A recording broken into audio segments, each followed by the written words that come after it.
derechos. ¿Qué significa esto? Pues según sus normas dejarán de mostrar y amplificar los contenidos de estos medios. Bueno, si a nosotros nos queda la medida de esa etiqueta, piense usted cuál le pudiéramos poner a estos sitios digitales que tienen muy claras su filiación. Veamos el siguiente material y los espero a la vuelta.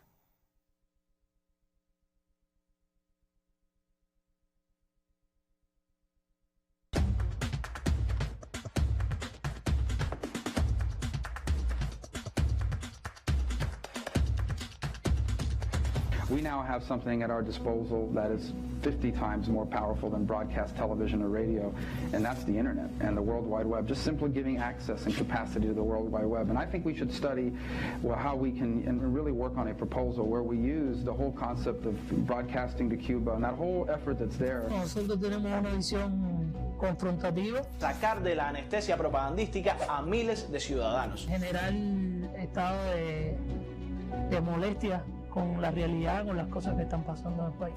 Mientras tanto, nosotros seguiremos aquí, desmontando la propaganda e informando a nuestra gente.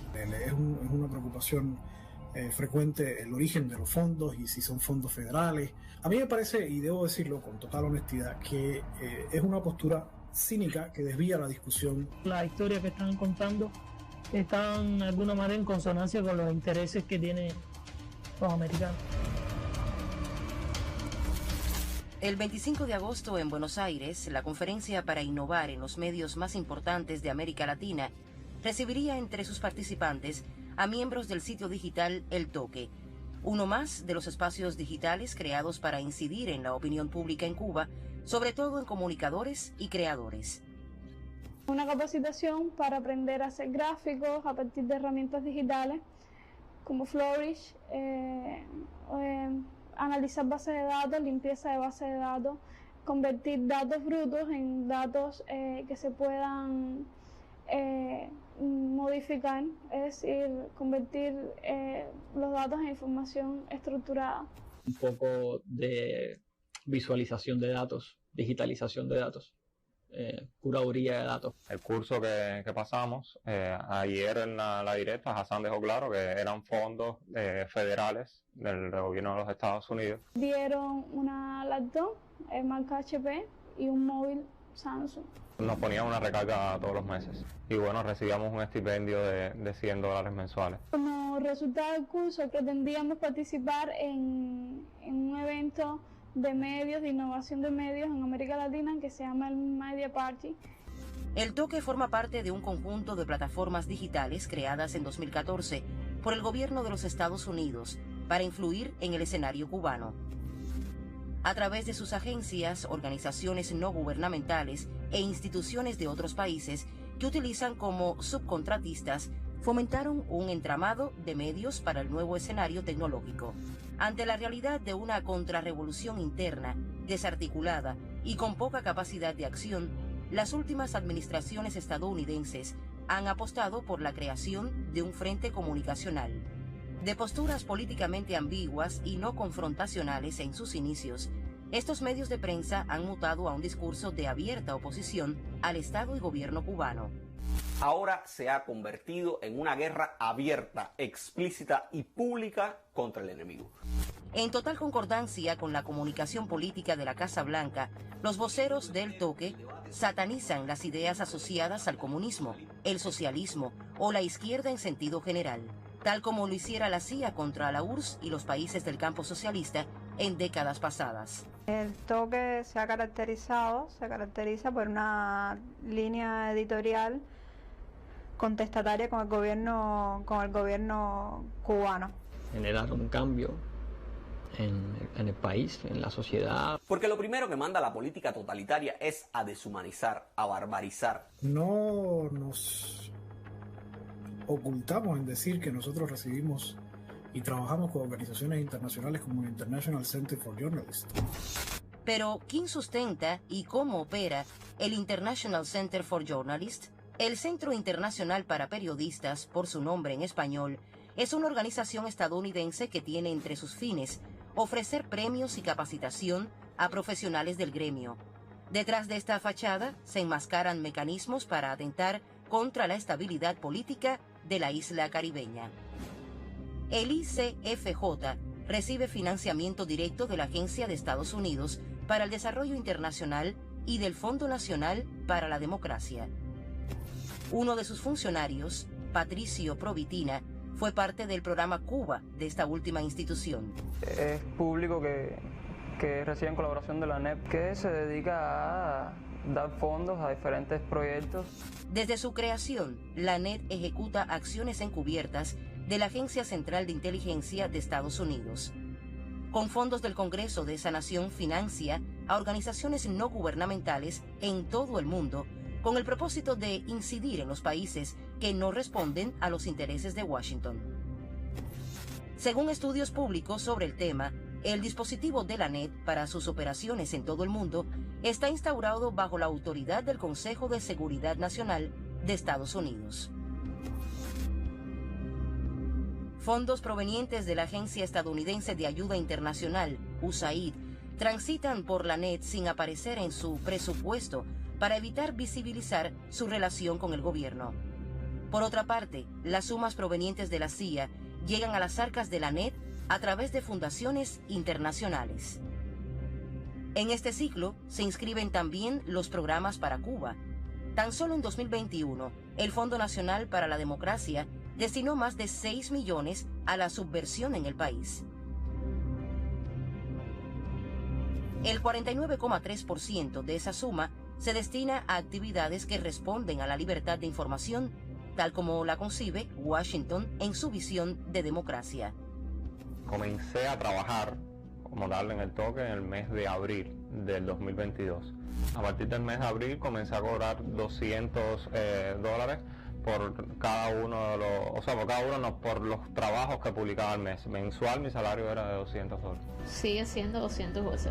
Me pagaban directamente a mi tarjeta, MLC. Hemos venido trabajando en financiamientos que vienen directamente del toque, alrededor de $5,000 al año. Ahora mismo uno de los financiadores es la Open Society, que es bastante reciente. El ICFJ opera como uno de los rostros del intervencionismo en la esfera comunicacional, a través de apoyo económico, logístico y académico a miembros de plataformas como El Toque. Busca profesionalizar cada vez más la comunicación contra el gobierno cubano, perfeccionar los contenidos y conectar con los públicos en las plataformas digitales es el primer paso para generar escenarios de confrontación al interior del país. Por el 2 es una publicación de humor gráfico, social y político que busca de alguna manera, a través del humor político y la gráfica, posicionar la agenda mediática de temas que están en cierto grado confrontados con los medios oficiales del Estado. En los últimos meses, El Toque ha incluido entre sus contenidos informativos una tasa para la venta de divisas en el país, acopiando información que antes se encontraba dispersa en páginas de compraventa, grupos de Facebook y canales de Telegram. La centraliza diariamente en una publicación, La Tasa del Toque, una práctica similar a la del sitio web Dollar Today, dirigida desde Estados Unidos para impactar en la economía venezolana.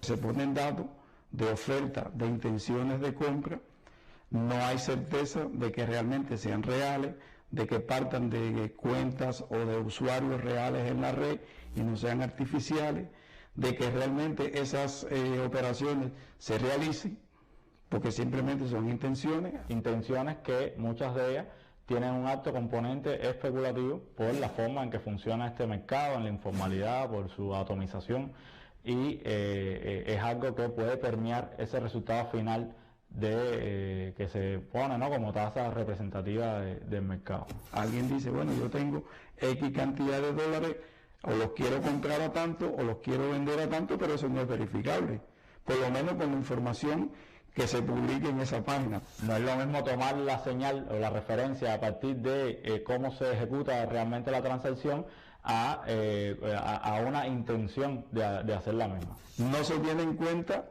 el mercado oficial. el nuevo mercado cambiario que creó el país, no se tiene en cuenta. Y además no se tiene en cuenta las operaciones que se hacen persona a persona en efectivo, y todo eso sí influye. Los niveles de venta que se realizan a la tasa oficial tampoco están incluidos y no se ponderan dentro de esa tasa representativa. Y otro de los aspectos puede ser también cierto atraso de a veces de un día o 2 días que tiene la tasa representativa respecto a ciertos anuncios que se ven, que se realizan en las redes. La declaración de intención que tiene la página para mí es pseudocientífica, porque usan una metodología que es real, o sea, que se usa por otras entidades, por otros agentes más serios, pero que sin embargo a la hora de aplicarla, a la hora de obtener la información, es lo que la hace no creíble, o sea, no verificable.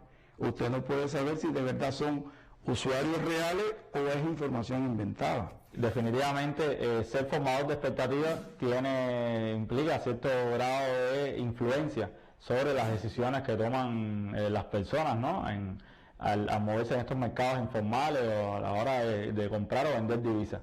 Y entonces, bueno, si hay una intención marcada de crear caos o de generar caos en una economía o de inducir a las personas a que hay una crisis cambiaria o a inducirlo a tomar otro tipo de decisiones, bueno, eso siempre va a ser explotado, ¿no?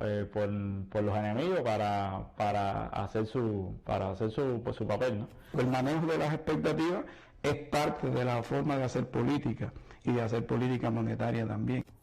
Como otros sitios financiados desde el exterior, el Toque tiene un papel activo en el respaldo de campañas de desinformación contra Cuba que incluyen el intento de legitimar a contrarrevolucionarios, la incitación a la desobediencia civil, el boicot económico y cultural, así como el condicionamiento negativo de la opinión pública internacional. No es muy difícil identificar esta intencionalidad en contra del proyecto cubano, en contra del socialismo cubano, de las acciones que se realizan en nuestro país, también intencionado para distintos sectores en función de las necesidades de la gente, en función de las necesidades de los estudiantes, y entonces esto se canaliza también con una intencionalidad política marcada en contra del proceso revolucionario. Ellos buscan estos problemas asociados a la crisis que experimenta el sistema electroenergético nacional, la situación de déficit de determinados insumos básicos para la población, pero sobre todo profundizando en la idea de una fractura del consenso social y de que hay una división ya irreconciliable entre dirigentes y dirigidos, entre el pueblo y la dirección del país. Creo que las líneas de mensaje de estos medios van fundamentalmente asociadas a profundizar esa idea y a crear una imagen precisamente en función del discurso de que somos un Estado fallido, de que todo es ineficiencia, de que nada funciona. Información y análisis, videos, podcasts, fotografías, ilustraciones, cómics, transmisiones en vivo son las herramientas para incidir en el público cubano. Pero uno identifica a veces cómo a partir de determinadas líneas, de determinadas expresiones de funcionarios norteamericanos, estos medios comienzan a articular un discurso en función de eso. Y uno percibe también que toda esta red de medios está profundamente conectada y está articulada, porque en las líneas de mensaje, los discursos que defienden son los mismos para todos, con algunos matices, con algunas diferencias, algunas variaciones, pero la esencia de todos los discursos son lo mismo. Asimismo, trabajan de forma activa con otras organizaciones que también reciben fondos del gobierno de Estados Unidos para la subversión contra Cuba. La Organización Internacional de Fact-Checking también, o sea, la Red Internacional de Fact-Checking, sería la International Fact-Checking Network, también otros proyectos como Conecta. Haciendo énfasis en la vertiente emocional de los contenidos, el Toque insiste en redireccionar el debate en las redes sociales para convertirlas en un lugar de expresión antigubernamental. ¿No? Incidir en las personas a través de las redes es la manera ahora más fácil, más rápida y más atractiva, sobre todo para el público joven, que generalmente interactúa mucho en estos medios digitales y le atrae mucho toda la información que se da a través de las redes. Pienso que buscan legitimidad en el discurso a partir de eso, de anclarse de las necesidades reales de las personas, de las dificultades reales que estamos atravesando en Cuba, pero que en realidad no representa a esas necesidades de los ciudadanos. Más de que la realidad que ellos ponen no es tan difícil de identificar. Difícil es analizar lo que hay detrás de esa realidad. Ni alternativos ni independientes. La agenda de estos medios responde a los intereses de quien los sustenta, el gobierno de Estados Unidos, y a un objetivo: derrocar a la revolución cubana.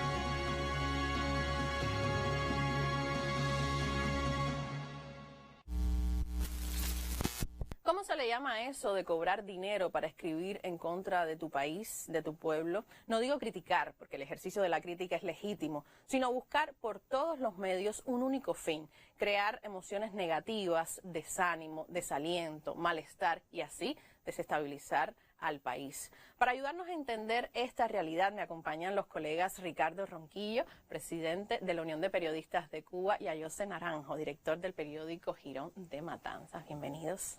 Bueno, Ronquillo, retomando la idea inicial y después de ver este material, ¿qué etiqueta podríamos ponerle a estos medios? ¿Medios afiliados a la NET, a la USAID? Mira, evidentemente ellos son medios afiliados al gobierno de Estados Unidos, eso no cabe duda. Ahora, a mí me gustaría hacer una diferenciación entre el medio como tal y los que trabajan en el medio. Esto a alguien le puede parecer contradictorio, pero me gustaría, porque hay fenómenos que no tienen respuestas sencillas.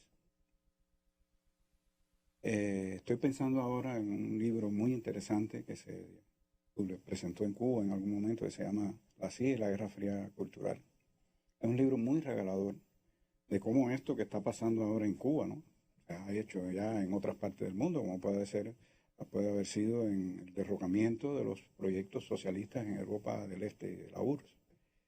Y en ese libro, por ejemplo, se hace la descripción de cómo algunos intelectuales de esos países de Europa del Este y de la URSS se dejaron engañar por las agencias de inteligencia de Estados Unidos y se montaron sobre el plan desestabilizador del socialismo en esos países, un poco inocentemente algunos de ellos. O sea, no sabían bien, o sea, ellos estaban inquietos con los problemas que tenía el socialismo en esos países. Algunos de ellos tenían buenas intenciones, estaban empeñados en reformar el socialismo, en cambiar las reglas sobre las cuales había funcionado el socialismo en esos países, y sin embargo, en ese intento de tener un espacio para buscar la transformación de ese socialismo, se dejaron arrastrar por las campañas de tergiversación de los países occidentales, especialmente de Estados Unidos. Y hubo todo un plan manipulador que involucró a importantísimos intelectuales de los países de la Europa del Este y de la URSS.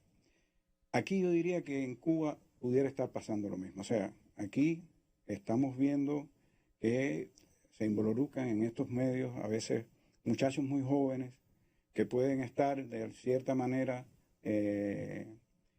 vamos a decir, arrastrados por una campaña de idealización del modelo de prensa burgués, del modelo de prensa capitalista, que por supuesto eso entra por los poros de las redes sociales y de las plataformas transnacionales. Puede haber gente que se deja arrastrar a estos proyectos por la propia situación del país. Es un país que está viviendo una situación muy difícil, muy compleja. Estamos viviendo una crisis combinada en las que sobre la familia, sobre la gente, están impactando una multiplicidad de problemas que no tienen respuestas sencillas y que por lo tanto hace que alguna gente pueda en algún momento dudar, pueda tener confusión, pueda tener problemas para apreciar certeramente la realidad. Y en medio de todo eso, por supuesto, esta brutal campaña de tergiversación y de manipulación desde Estados Unidos que influye en todas partes, influye hasta en los formadores a veces de los estudiantes, porque Por eso te decía que no le podemos dar respuestas sencillas, si somos revolucionarios, si somos marxistas, si somos personas conscientes de la realidad que tiene el país. Son fenómenos que merecen análisis y apreciaciones más profundas, más complejas. Y no por gusto nosotros en los últimos años hemos estado promoviendo el análisis por ejemplo, del modelo de prensa de nuestro país, de las deficiencias que puede haber tenido ese modelo de prensa, que en algunos casos también condujeron a que algunos de estos jóvenes sintieran que no encontraban su espacio de realización profesional y personal en el modelo de prensa en algunos medios, porque no se puede. También hay un estereotipo del tipo de prensa que hay en Cuba, del tipo de modelo de prensa que hay en Cuba. Se quiere homogeneizar a todos los medios, decir que todos los medios son iguales, que ningún medio en Cuba ejerce la crítica, que ningún medio en Cuba tiene programas de participación y de análisis de la realidad, lo cual es una mentira, una falacia tremenda, porque vengo ahora, estoy recorriendo el país ahora, estamos haciendo el proceso del Congreso de la UPEC, acabo de estar en Villa Clara y me llevaron a ver un programa extraordinario que se está haciendo allí entre la radio y la televisión de análisis de los problemas de la realidad en el territorio villaclareño, con periodistas que ya tienen un reconocimiento, porque además los medios del territorio tienen ya, vamos a decir, una tradición de abordaje de los problemas de la realidad y de abordaje de los problemas de la realidad con honestidad, con sinceridad. Los medios convertidos en mecanismos de análisis, en intermediarios entre las instituciones y los ciudadanos para abordar sensibles problemas de la realidad. Entonces, aquí estamos frente a un intento de presentar al sistema de medios de prensa de Cuba como un sistema de medios inoperante, un sistema de medios absolutamente subordinado a los intereses estatales o gubernamentales. Y eso no es así. En realidad, somos un sistema de prensa revolucionario. Eso sí no lo podemos negar de ninguna manera. Compartimos el ideal político de la revolución, compartimos el sueño de un país independiente, de un país soberano, de un país con justicia social, que ha sido el gran sueño de la revolución a lo largo de estos siglos. Y compartimos, por supuesto, el desprecio por todo aquello que intente lacerar el sueño de un país soberano, independiente y con justicia social. Que eso, por supuesto, es lo que intenta hacer ahora este ecosistema de medios contrarrevolucionarios financiados por el gobierno de Estados Unidos. O sea, estos medios que han surgido después de, vamos a decir, de la expansión de las redes, que no es nada nuevo, porque el gobierno de Estados Unidos ha financiado proyectos de esta naturaleza antes de la expansión de las nuevas tecnologías. Recordemos a Radio y Televisión Martí, que son anteriores a esto. Recordemos Radio Swan y otras. O sea, ¿cuántos proyectos ha habido después del triunfo de la revolución para intentar derrotar el orden institucional revolucionario en Cuba? Y por supuesto, para esos proyectos siempre lo que se haga desde la prensa, desde la prensa revolucionaria, es algo que ellos intentarán siempre presentar como algo que no sirve a los intereses del pueblo de Cuba ni a los intereses generales del pueblo cubano. En esencia, si buscamos en los diccionarios el concepto de mercenario, dice que por dinero sirve en la guerra a un poder extranjero. ¿Cabe en estos ejemplos, en estos medios de los que estamos hablando? Al final terminan siendo mercenarios, porque están sirviendo al proyecto de una nación poderosa que ha intentado aplastar el sueño de independencia nacional y justicia social de Cuba a lo largo de siglos. O sea, lo que nos quiere vender Estados Unidos, lo que nos quiere vender la derecha internacional, es llevarnos a la idea de que los problemas de la prensa en Cuba, que los tenemos, se resuelven inventando aquí un sistema de medios privados financiados por Estados Unidos. ¿Cómo vamos a aceptar eso como revolucionarios cubanos? No lo podríamos aceptar nunca. Sería traicionar el sueño. Cuando yo hablo de esto, de una nueva concepción revolucionaria y socialista del periodismo en Cuba, estamos hablando de la enorme tradición que tiene el periodismo revolucionario en Cuba. En Cuba no se puede hablar de periodismo revolucionario y de nación, si no se habla de periodismo y de grandes periodistas.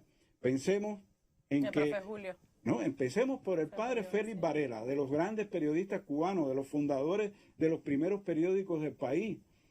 Después pensemos en José Martí, después pensemos en Juan Gualberto Gómez, después pensemos en Pablo de la Torriente Bravo. O sea, ha habido a lo largo de la historia y de la tradición política cubana una imbricación especial entre periodismo y revolución, entre periodismo y nación, entre periodismo y justicia social, entre periodismo e independencia nacional. Que eso nosotros tenemos que inculcarlo, educarlo en las universidades, que los estudiantes salgan permeados de eso. Y por supuesto, enamorar con este proyecto de nación que ha sido tan difícil la cuesta de su construcción. Y uno de esos enamorados es Ayose, director del periódico Girón, y que ha encontrado en este espacio, en este medio, realización personal, supongo yo. ¿Qué me puedes decir? Como joven periodista. Yo quería comenzar comentando parte de lo que decía Ronquillo. Se parte de una estereotipación muy fuerte de lo que es el sistema de medios en Cuba y sobre todo de una homogenización de los medios. Como decía, no todos son iguales. Y para citar solo un ejemplo general sobre el tema del sistema público, sistema privado de medios, tenemos ejemplos en la historia también, por ejemplo, la BBC en Reino Unido, que demuestra que un sistema público de medios no está condenado de antemano a un fracaso editorial conforme, del mismo modo que un sistema privado no garantiza la calidad del contenido que se publica. Por supuesto, no se puede explicarlo, no se puede aludir a esta problemática aludiendo a una sola causa, multifactorial.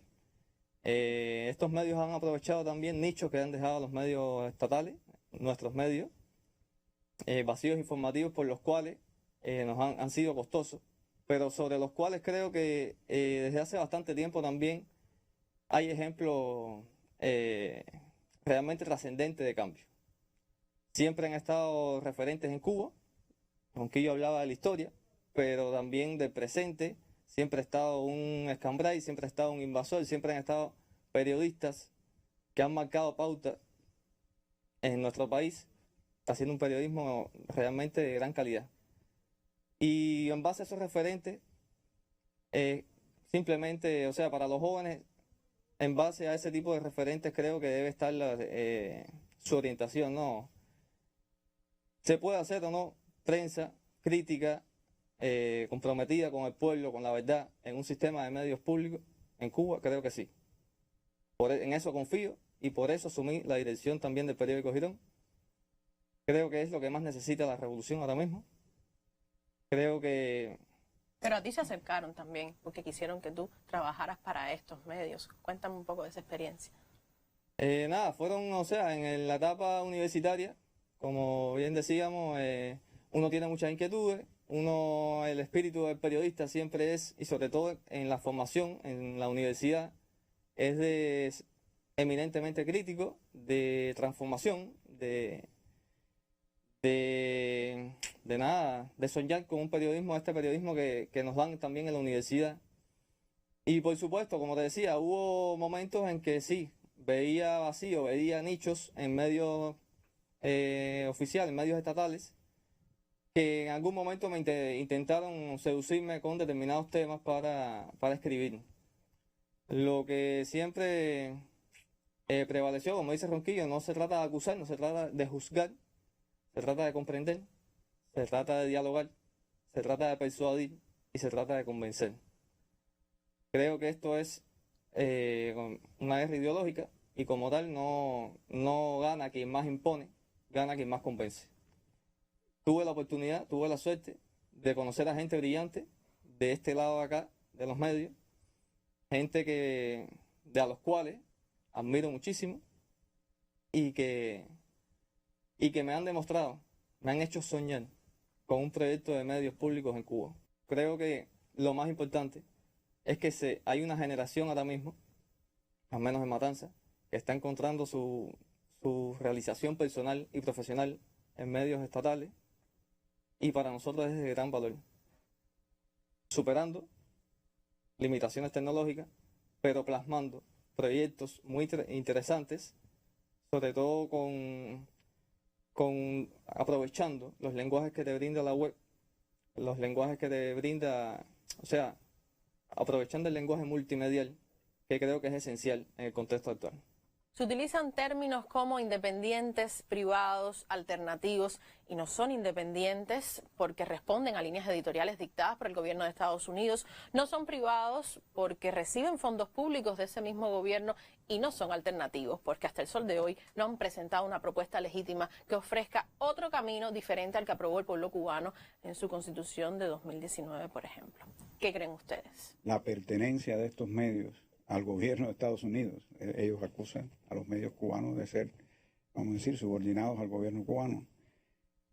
Y está muy claro que ellos están absolutamente subordinados al guión del gobierno de Estados Unidos. Y eso se puede demostrar muy fácilmente. Preguntémonos, por ejemplo, por qué exactamente en este momento aparece en el toque, después de la reforma monetaria y cambiaria en Cuba, un espacio para dar las mediciones de la evolución del precio del dólar en el mercado cambiario cubano. O sea, ¿por qué aparece eso en estos momentos? ¿Y a qué se nos parece eso en experiencias anteriores?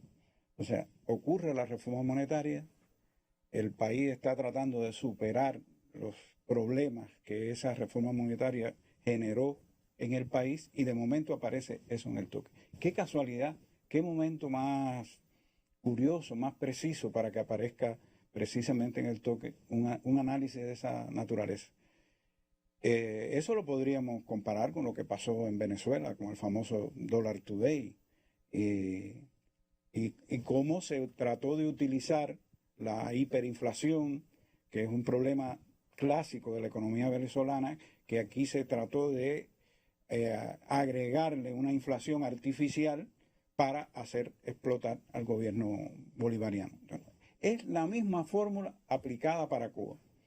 Lo otro que podríamos preguntarnos sobre este ecosistema de medios contrarrevolucionarios es ¿por qué nunca aparece o casi nunca aparece en los fundamentos del análisis que ellos hacen de la realidad cubana el tema del bloqueo de Estados Unidos contra Cuba y el peso determinante del bloqueo en la situación interna de Cuba? Habría que preguntarse por qué ellos ignoran eso mientras el gobierno de Estados Unidos recrudece el bloqueo contra Cuba. O sea, el gobierno de Estados Unidos recrudece el bloqueo contra Cuba, eso le genera más situación de escasez, de dificultades a la vida del pueblo cubano, y entonces en la política supuestamente editorial de estos medios, inmediatamente, ¿qué es lo que hace? En vez de reconocer el peso que el bloqueo tiene sobre la situación interna de Cuba, lo que hacen es trasladarle las consecuencias de ese bloqueo sobre la vida del cubano a una responsabilidad del gobierno cubano. O sea, todo se lo trasladan a la ineficacia supuesta del gobierno cubano. O sea, son muy claras las líneas que conectan el punto de vista del gobierno de Estados Unidos y el plan desestabilizador del gobierno de Estados Unidos y el proyecto de hacer, vamos a decir, colapsar a la revolución por el gobierno de Estados Unidos, con las líneas editoriales que siguen casi todos los mensajes de este ecosistema de medios contrarrevolucionarios. O sea, ahí se ve muy claramente eso. Entonces, ¿a qué apuestan? Apuestan a un levantamiento popular en Cuba, apuestan a un estallido social en el país, apuestan a fomentar la irritación de la gente. Incluso llaman a que pase desde el punto de vista de la violencia, incluso incitan a la violencia. Incitan a la violencia, no solo a la violencia, estos medios son más discretos. Están los famosos youtubers y otros que sí incitan abiertamente a la generación de actos incluso de terrorismo en el país. Por ejemplo, algunos de estos medios son más discretos, quieren, vamos a decir, dar una sensación de mayor objetividad, intentan dar una sensación de mayor objetividad y hacen análisis que a cualquiera le podrían parecer más profundos. Pero cuando usted analiza el contenido de esas publicaciones, se percata perfectamente de que están ignorando algo que es básico de la línea imperialista contra Cuba, que es el bloqueo. O sea, el bloqueo nunca aparece como una de las variables de peso en el esquema de la situación cubana. Entonces, evidentemente, ahí está muy claro que ellos no quieren entrar en conflicto con el gobierno de Estados Unidos porque es el gobierno que está financiando a esas publicaciones. Entonces, cuando se miran las líneas, detenidamente las líneas, con toda honestidad, las líneas de estos medios contrarrevolucionarios, evidentemente se ven a las claras cuáles son las matrices de opinión del gobierno de Estados Unidos, las que el gobierno de Estados Unidos ha tratado de expandir sobre Cuba, que están todas ubicadas de alguna manera en sus análisis y vamos a decir, profundizaciones sobre la realidad cubana. En estos días se trata de implantar la etiqueta Estado fallido. ¿Cuál es la democracia que nos intentan imponer incluso desde estos propios medios? Evidentemente, cuando uno analiza, si cualquiera, no tiene que ser un gran especialista que haga un análisis de contenido, de cómo ellos hacen el análisis de la realidad cubana, se van a encontrar que en las líneas de mensaje de ellos están muy claramente las orientaciones del imperio sobre cómo tratar el tema cubano en esas publicaciones. De lo contrario, no estuvieran recibiendo el financiamiento del gobierno de Estados Unidos. Y por supuesto, esto a veces para vamos a decir, para la gente común les resulta más difícil entender esas sutilezas, pero si uno las busca detenidamente y las analiza profundamente, las va a encontrar muy claramente en el mensaje de estos medios contrarrevolucionarios.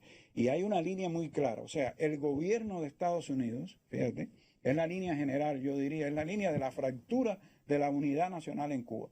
El tema de la fractura del consenso nacional, el tema de la fractura de la confianza en la capacidad del país para afrontar la situación tan complicada que está viviendo el país. O sea, mientras desde Cuba los medios y las instituciones estamos gestionando la resistencia del país frente a una situación muy grave, frente a una situación muy difícil, frente a una situación que está golpeando cotidianamente la vida de la gente, estos medios contrarrevolucionarios están gestionando la irritación, el odio, el enfrentamiento entre cubanos, el desaliento, la desidia, el abandono de los valores patrióticos, de los valores morales, de los valores esenciales que dieron, vamos a decir, cuerpo a la lucha del pueblo cubano durante siglos por levantar un proyecto nacional liberador e independiente. Bueno, con estas ideas queremos cerrar este espacio por hoy. Ante todo, agradecer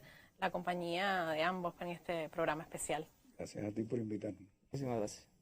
Sobre cómo funcionan estas falsas tasas monetarias y cómo las manejan volveremos muy pronto, ya usted lo veía en el material. Hasta entonces, cuídese mucho y solo confíe en lo que usted logra entender y comprobar. Chao.